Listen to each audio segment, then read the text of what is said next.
Hey guys, what's up? Kyal chal? This is CA Nikunj Goenka, your tax mentor. Hope you're doing good. And yes, CA internal tax में 2023 आज examination हुआ। काफी सारे बच्चों का call आया, काफी सारे बच्चों ने बताया कि सर पेपर एवरेज था, मेरे को पेपर ठीक लगा। MCQs was a bit tricky, but yes as we all know कि एमसीक्यूज हमेशा ट्रिकी रहता है, तो कुछ नया बात नहीं था। बट पेपर एवरेज था मेरे हिसाब से। पेपर में कोई ऐसा कुछ नहीं था कि बहुत ज्यादा डिफिकल्ट था, तो ऐसा भी नहीं था कि बहुत ज्यादा ईजी था। It was an average paper. अगर आपने अच्छे से प्रिपेयर किया तो आप एग्जामिशन स्कोर कर सकते थे।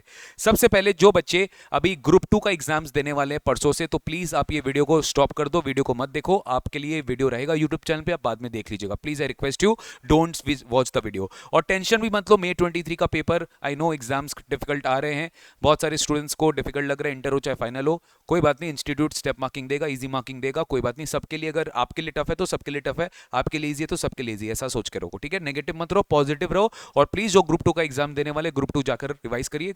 जो बच्चे खाली ग्रुप 1 के लिए प्रिपेयर किए तो ग्रुप 1 ही एग्जाम दिए, ग्रुप 2 नहीं दे रहे, वो ये वीडियो देख सकते हैं।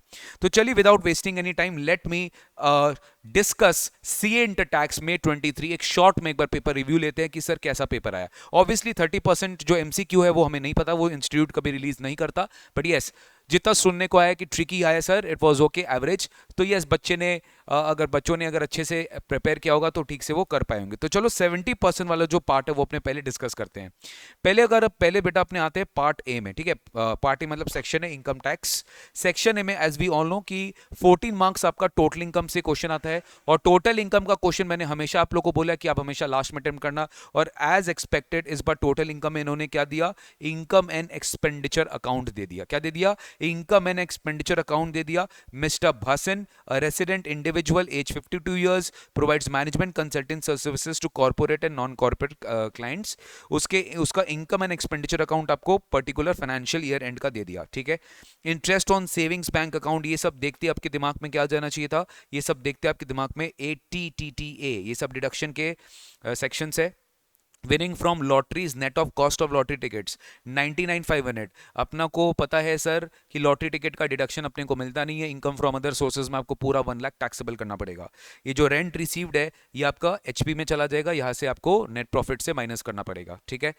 फिर excess of income over expenditure, ये आपका इनकम है, तो आपको यही से नेट प्रॉफिट से बहुत सारे आइटम्स ऐड करने पड़ेंगे, और बहुत सारे आइटम्स, ये तीनों आइटम्स आपको क्या करना पड़ेगा, लेस करना पड़ेगा, ठीक है ना। ओके, ये ग्रॉस रिसीट आपका 60,60,000 और लास्ट ईयर आपकी ग्रॉस रिसीट 75 लाख रुपीज थी, ठीक है। नेक्स्ट आपको अलग अलग डिटेल्स दे दिया है। Bhasin owns a big house, तो यहाँ पे एचपी आ जाएगा, आपको एचपी निकालना पड़ेगा।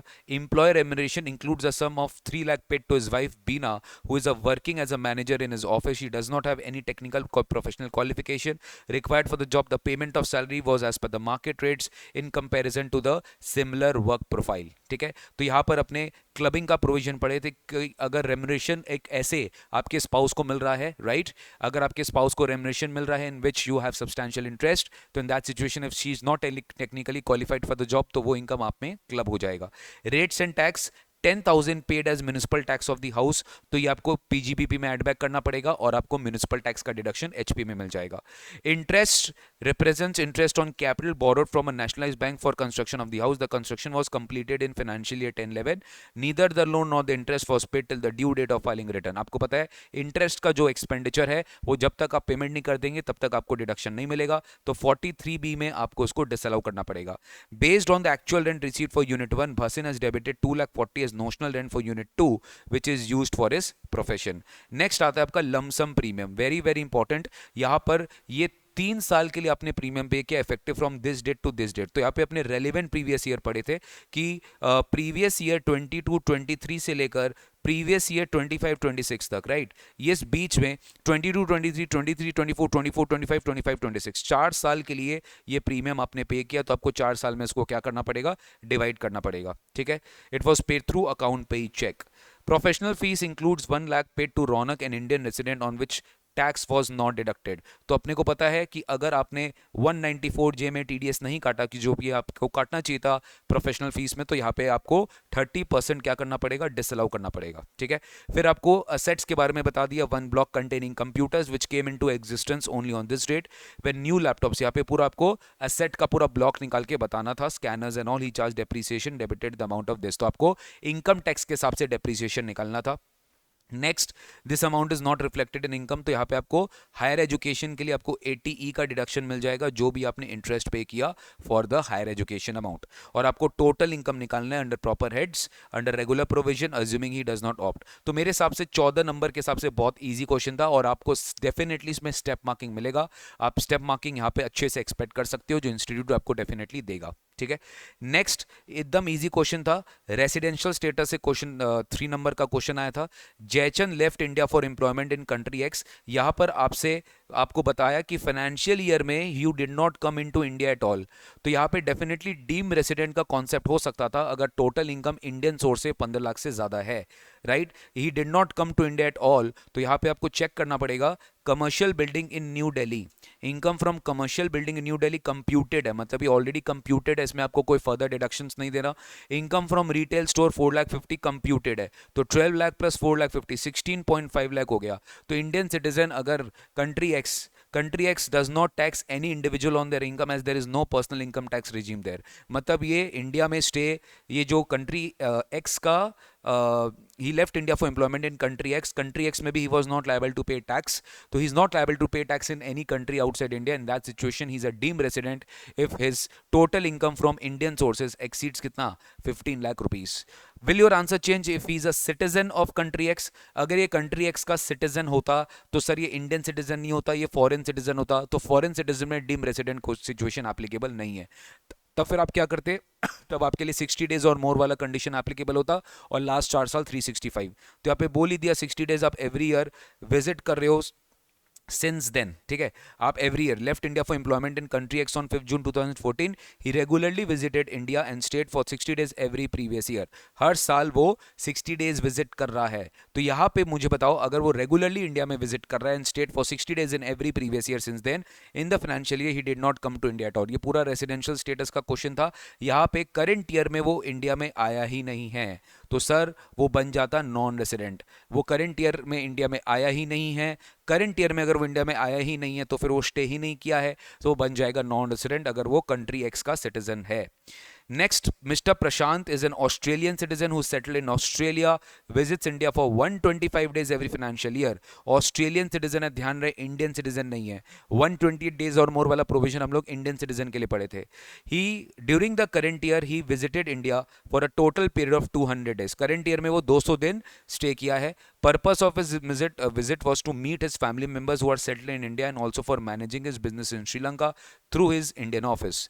तो आपको करंट ईयर में उसका बताया he has following incomes and you have to find out the residential status. Good question था, थोड़ा सा ट्रिकी था कि वो हर साल 125 डेज आ रहा है पिछले 11 साल से, करंट ईयर में वो विजिट किया India for a period of 200 days, तो ये रेसिडेंट तो है। अब ये लास्ट 10-7 साल ये जो 125 डेज है ये भी आपको चेक करना पड़ेगा। 125 इंटू जो मेरा है 7, 125 इंटू 7 अगर मैं चेक करूं तो ये मेरा 875 है, ठीक है, ये मेरा 875 है, ओके। और लास्ट 10 साल क्या मैं रेसिडेंट था, क्या लास्ट 10 साल में कोई भी 2 साल में रेसिडेंट था, ये भी आपको चेक करना पड़ेगा। अगर ये ऑस्ट्रेलियन सिटीजन है तो देखो 60 और मोर और लास्ट 4 साल 60 इंटू 4 होना चाहिए, ठीक है, मतलब लास्ट 4 साल 365 होना चाहिए। तो 125 अगर एवरी ईयर ये स्टे कर रहा है तो डेफिनेटली ये रेसिडेंट ऑर्डिनरी रेसिडेंट हो जाएगा। अगर ये हर साल 125 डेज आ रहा है पिछले 11 साल से तो सर ये रेसिडेंट था, और लास्ट 7 साल में 730 और मोर था तो भी ये कंडीशन फुलफिल कर लिया है। Purpose of his visit was to meet his family members who are settled in India and also for managing his business Sri Lanka, ठीक है। अब बिजनेस कर रहा है ये ऑस्ट्रेलिया से, कंट्रोल फ्रॉम ऑस्ट्रेलिया, तो क्या ये ROR क्या ये इनकम इसके हाथ में टैक्सेबल होगा? बिल्कुल भी टैक्सेबल नहीं होगा।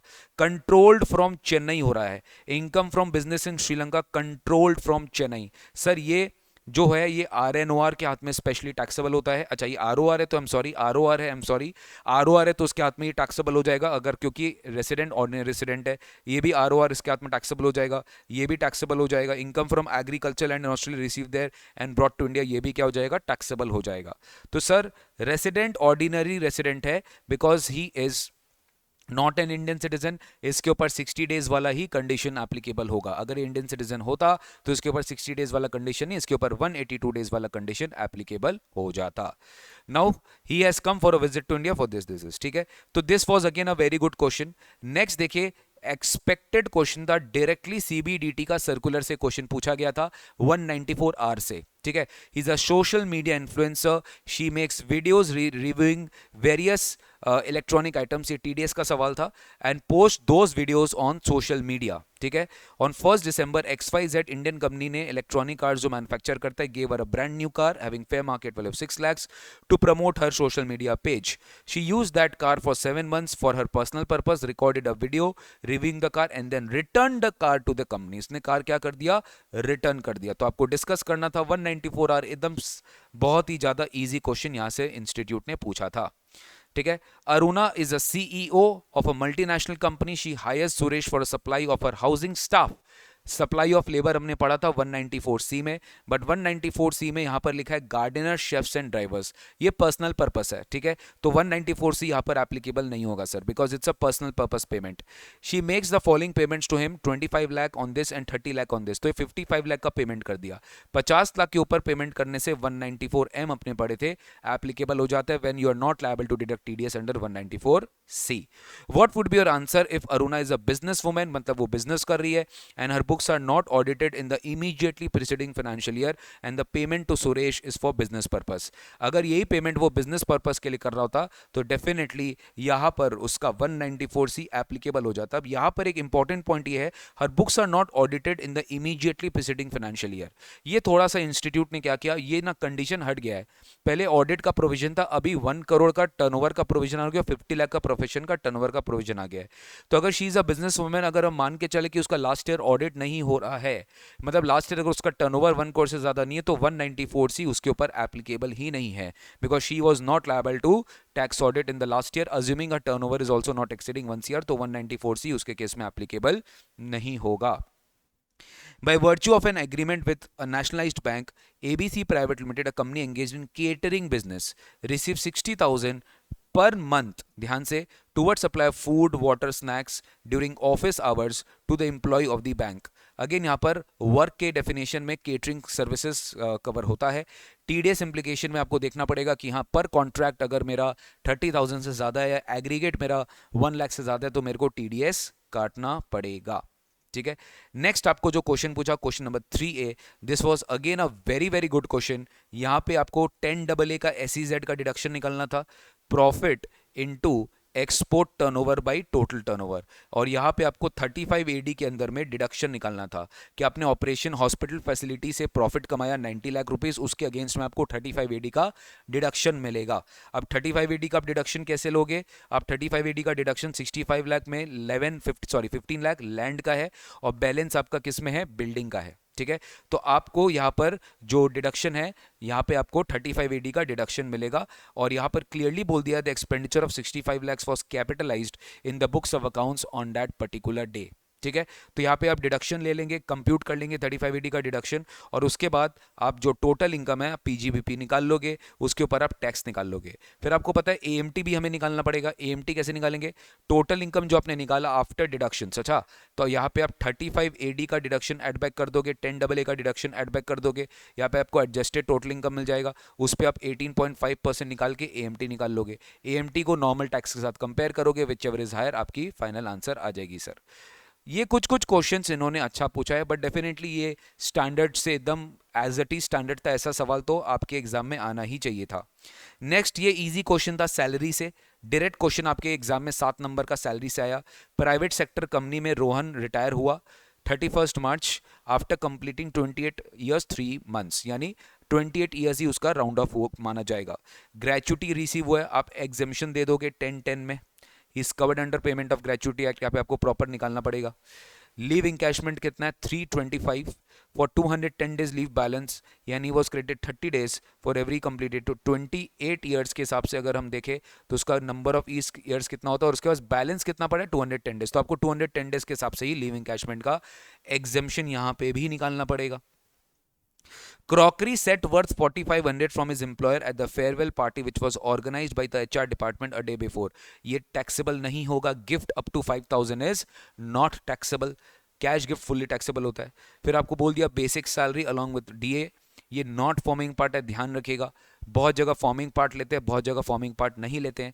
For the period of this, further उसने मोटर कार प्रोवाइड हुआ उसको 1800 सीसी का, जो कि वो पर्सनल पर्पस के लिए कर रहा है, तो यहाँ पे आपको 1800 टू 2400 नहीं लेना पड़ेगा, आप इसी का पूरा 10% ले लेंगे, सैलरी का पूरा अमाउंट एड बैक कर देंगे। Upon retirement he gave the car back to the employer. ठीक है, you are required to compute the taxable salary. यहाँ पे स्टैंडर्ड डिडक्शन लेना भूलना नहीं है। देखिए ये मैं शॉर्ट में रिव्यू डिस्कस कर रहा हूँ, detail review will follow soon after the examination. ठीक है, शॉर्ट में आपको बता रहा हूँ कि क्या क्या आपका होना चाहिए था। नेक्स्ट देखिए एक और अच्छा सवाल, बहुत इजी क्लबिंग का पूछा है। मिस्टर चमन, मिसेस चमन और उसके दो बेटे, बेटा बेटी, मिस नैना और मास्टर नीलब। ठीक है, सिंपल था, क्लबिंग का क्वेश्चन था। 50 ईयर ओल्ड है इस वाइफ मिसेस चमन। ठीक है, all the amounts are computed as per provision. तो सैलरी इनकम 11 लाख है। Chaman income from Kathak performance Mrs Chaman, तो ये हो गया मिसेस चमन का इनकम, ये हो गया मिस्टर चमन का सैलरी इनकम। ठीक है, और यहाँ पे लिख दिया ऑल अमाउंट्स आर कंप्यूटेड, मतलब आपको फर्दर कोई स्टैंडर्ड डिडक्शन देना नहीं है। Miss Chaman earn LTCG of 5,50,000 from sale of shares, ये मिस चमन का टोटल इनकम में ऐड हो जाएगा। Mrs Chaman gifted 2 lakh to Mr Chaman out of a stridhan on 1 April 23। Mr Chaman, ये मेरे हिसाब से 22 होना चाहिए था क्योंकि करेंट ईयर आपके लिए 22-23 है। Mister Chaman invested the entire amount in the stock market but suffered a short term capital loss. अब ध्यान से सुनो, ये जो शॉर्ट टर्म कैपिटल लॉस है ये भी क्या हो जाएगा, ये क्लब हो जाएगा। किसके हाथ में, ये मिसेस चमन ने गिफ्ट किया तो मिसेस चमन के हाथ में ये क्लब हो जाएगा, क्योंकि clubbing of income includes clubbing of loss. Naina their minor daughter earn this much by performing in various quiz competition, ये नैना के हाथ में ही टैक्सेबल होगा। But she kept the amount in savings bank account and earned interest of 15,000 during the year.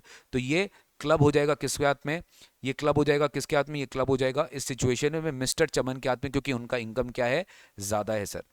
Next master Neelab, next क्या है, master Neelab. Master Neelab their minor son earn 35,000 from FD which was made out of the cash he received on his birthday, तो ये भी club हो जाएगा। नीलब suffers from, अच्छा नीलब suffers from disability तो club नहीं होगा, बट मेडिकल डिसेबिलिटी जो शो कर रहा है वो डिसेबिलिटी अप टू 75% है, मतलब नॉर्मल डिसेबिलिटी अगर वो डिसेबिलिटी है, अगर वो डिसेबिलिटी सफर कर रहा है तो उसका क्लब नहीं किया जाएगा। ठीक है, तो ये एक बेसिक सवाल था क्वेश्चन 4A का। नेक्स्ट क्वेश्चन 4B में इन्होंने इंटरेस्ट का पूरा क्वेश्चन पूछा है। ठीक है, यहां पर आपको 80 का, सॉरी 80 ई नहीं, यहाँ पे आपको 24B का डिडक्शन मिलेगा, यहाँ पे आपको इंटरेस्ट में 80EE का डिडक्शन मिलेगा, और प्रिंसिपल में आपको हाउसिंग लोन का 80C का डिडक्शन मिलेगा। ठीक है, you will be getting deduction for this. जो व्हीकल लोन है पर्पस ऑफ इलेक्ट्रिक व्हीकल, यहाँ पे आपको 80EEB का डिडक्शन मिलेगा। तो इंटरेस्ट का डिडक्शन आपको EEB मिल जाएगा, प्रिंसिपल का आपको कोई डिडक्शन नहीं मिलेगा सर। ठीक है, पॉलिटिकल पार्टी का आपने पे किया है, the entire amount was paid in cash, तो आप इसका डिडक्शन क्लेम नहीं कर पाओगे क्योंकि आपने कैश में दिया है। ठीक है, तो यही पूछा था कि you are required to compute the amount of deductions available to Mr Ray under various income tax so that he can get the maximum tax benefits. ठीक है, next, what is the time limit within which an updated return can be filed? 24 months from the end of the relevant assessment year. आपके पास time limit होता है कि आप file कर सकते हो। Also enumerate the circumstances in which update return cannot be furnished. Very simple, अगर कोई ongoing pending proceedings चल रहा है या proceedings has been completed या you have been prosecuted under an offense under other laws, ठीक है, तो वहां पर अपडेटेड रिटर्न आप फर्निश नहीं कर सकते। ठीक है, या लॉस रिटर्न को आप अपडेट नहीं कर सकते, या income tax return where there is a decrease in tax liability और इंक्रीज इन टैक्स रिफंड और increase in losses, you can not actually file the updated return.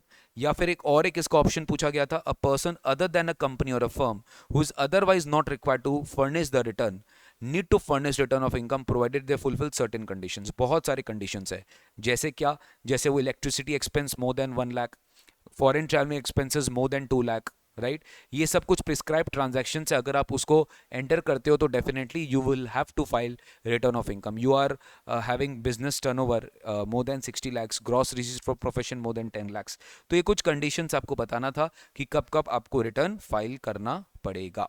तो ये था हमारा पार्ट बी डीटी वाला। अब आते हैं आईडीटी वाला पार्ट। आईडीटी वाला पार्ट भी पहला question was as expected, computation of GST liability था, इजी पार्ट था ये भी। यहाँ पे आपको मिक्स्ड सप्लाई और कंपोजिट सप्लाई का बहुत सारा टारगेट दिया है। सपोज फ्रेट चार्जेस जो आप गुड्स के साथ चार्ज करते हो तो उसकी जो टैक्स रेट होती है वो गुड्स की टैक्स रेट ही अपने मानते हैं, because that's a composite supply. Repairing services apart from charging service charges cost of part provided to customer is also charge and consideration is separately mention. तो वहां पे CBDIC का सर्कुलर है कि इसके ऊपर इंडिविजुअल रेट ऑफ टैक्स लगेगा अगर बिल अमाउंट में सेपरेटली दिया हुआ है। सर्विस चार्ज पे अलग GST रेट और उसके पार्ट्स पे अलग GST rate. In order to enhance the sale and to clear the stock of old models of AC, Gino made combo offer to customers wherein the customer purchases an AC along with stabilizer. The same is offered at a combo price as against the original price of this and this. तो ये जो होगा ये आपको समझना पड़ेगा कि sir ये जो कॉम्बो दे रहा है ये मिक्स सप्लाई है कि ये, क्योंकि AC के साथ जरूरी नहीं है कि वो स्टेबलाइजर भी लेगा। If these are purchase separately, इसका ये है एडमिट द इंट्रास्टेट सप्लाई। तो यहाँ पे आपको GST लाइबिलिटी निकालना था। Business class air tickets from intrastate travel from Guwahati Airport, Assam to Dibrugarh, Assam for its executive employees relating to business of the concern. Basic fare इतना है, airline ने charge किया इतना, as the same cases applicable। ठीक है, आपने business class का air ticket खरीदा, सारे फिगर्स एक्सक्लूसिव टैक्सेस है इन respect of few of the invoices involving ITC of CGST इतना, SGST इतना, IGST इतना was not taken earlier.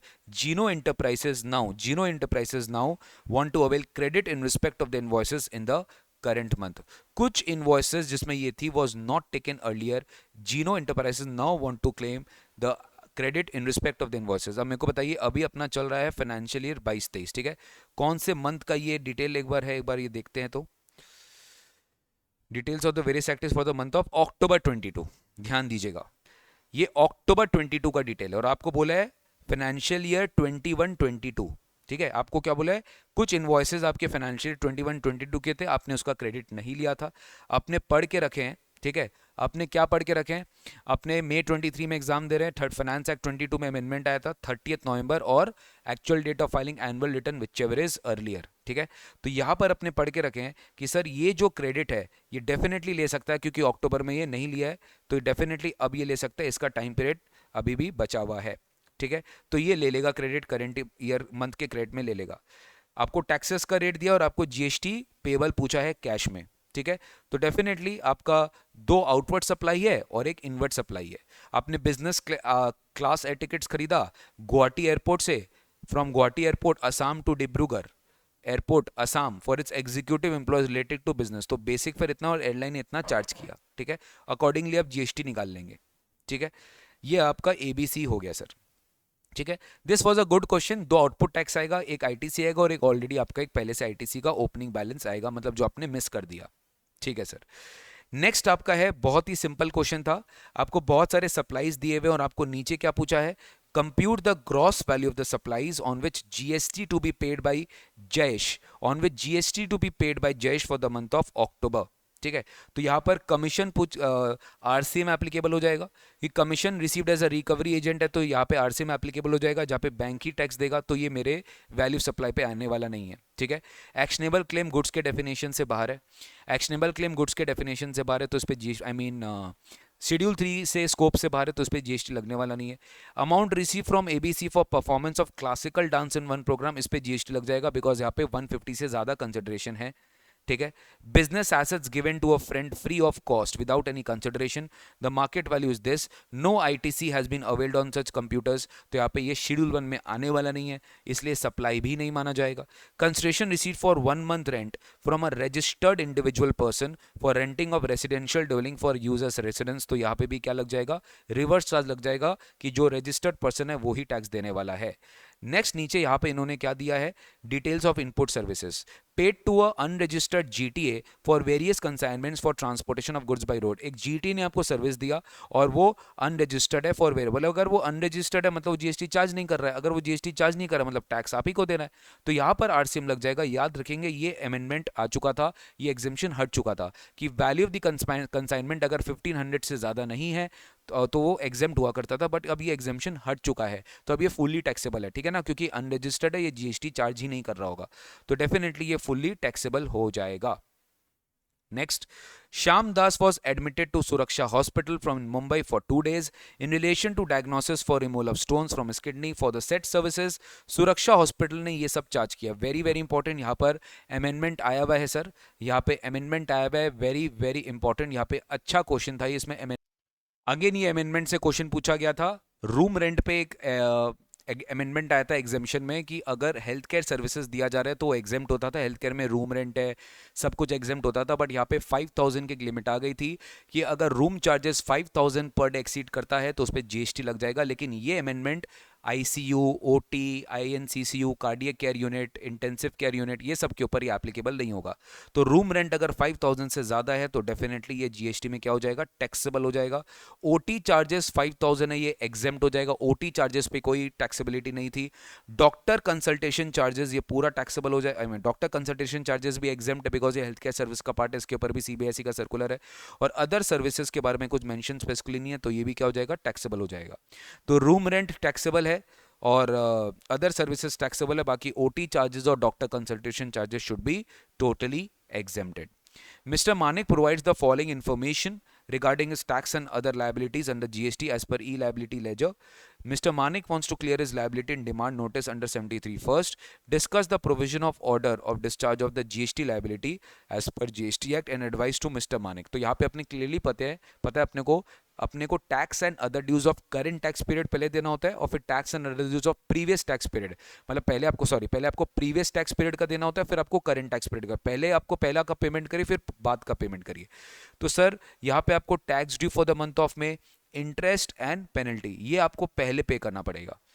Tax and other dues of previous tax period, फिर आपको current tax period का पे करना पड़ेगा और फिर बाद में आता है हमारा डिमांड नोटिस। ये आप पहले नहीं पे करेंगे, पहले आपका जो सेल्फ एसेस टैक्स ड्यू है for the previous month, then for the current month, and then the demand. This is the order which you have to pay the demand liability, in which you have to pay the liability. तो जिस order में दिया हुआ है उसी order में आपको payment करना पड़ेगा सर, ठीक है। फिर ये क्यूआरएमपी का क्वेश्चन था, सिंपल था, क्यूआरएमपी से आपको पूछ लिया गया था, ठीक है। देन ई वेबल का क्वेश्चन था, when the goods are transferred by principal to job worker there is no need to issue an e waybill, ठीक है। वहां पे ई वेबल इशू नहीं करना है। Comment on the validity of the above statement, वहां पे अपने एक्सेप्शन में क्लियरली पढ़े थे कि सर ई वेबल में पढ़े थे, even if the consignment value is less than 50,000 in case of transportation of goods from principal to job worker, e waybill is necessary in case of interstate movement, ठीक है। In case of interstate movement e waybill आपको furnish करना पड़ेगा, ठीक है। ई waybill आपको furnish करना पड़ेगा in case of interstate movement. Who are not eligible to offer, मतलब ये सब इजी क्वेश्चन है। कॉम्पशन स्कीम के लिए कौन नहीं ले सकता for goods under GST law, right. Who are not, जिनका एग्रीगेट टर्म प्रीवियस ईयर में 1.5 करोड़ से ज़्यादा है वो नहीं ले सकते। Those are making interstate taxable supply of goods, those are supplying through e commerce operator, those are supplying goods not liable to tax, right. CTP, NRTP, they cannot opt for composition scheme.